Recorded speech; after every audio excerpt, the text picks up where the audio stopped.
called Anjem Choudary, who was always on the TV. Seem not, if I'm right, to like Britain very much. And there are people of all... Everyone talked about fighting jihad and implementing an Islamic state. When we establish Sharia, we will expand the borders and take the fight to the enemy rather than them occupying our land. And the shoe will be on the other foot, inshallah.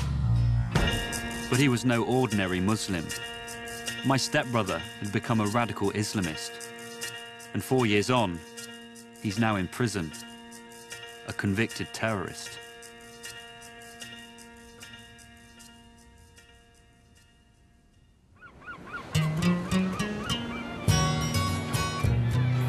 Rich and I grew up in the seaside town of Weymouth.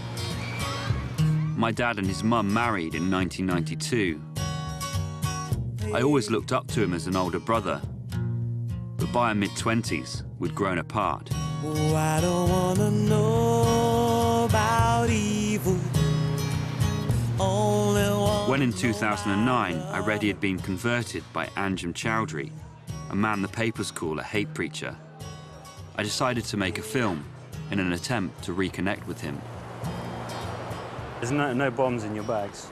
Inshallah, unless the kuffar planted one there in order to try and put me inside. I don't know, but as far as I know, there's nothing there, inshallah. So if I hear ticking, it's just... Well, yeah, maybe an alarm clock or something. After a year of hanging out and filming, I was saying goodbye to Rich as he prepared to fly out for his first Hajj. But his views were still hard to accept. While I'm gone, their brothers are going to be doing a demonstration. I think it's called British Soldiers Will Burn in Hell or something like that. All of my pent-up feelings escaped in a frustrated outburst. You tell me to my face that I'm a filthy kafar. I've never said that to you. You won't even touch me with your, unless you use your dirty hand. I've never called you a filthy kafar. I don't shake your hand, yeah, because Islamically, the sunnah is to shake with the left hand. Yeah, that is the sunnah, but it's permissible to shake with the right hand.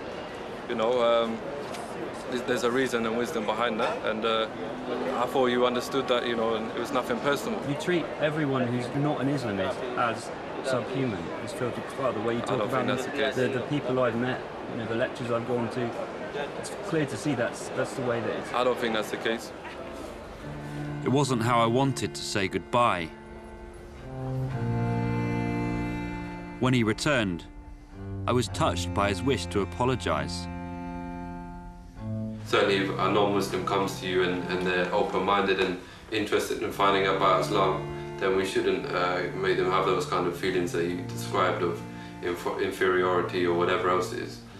Because that's not an inclining atmosphere to be in. So if that is how you felt, then obviously, like I said, I apologize on my behalf, and I'm sure the brothers don't mind either.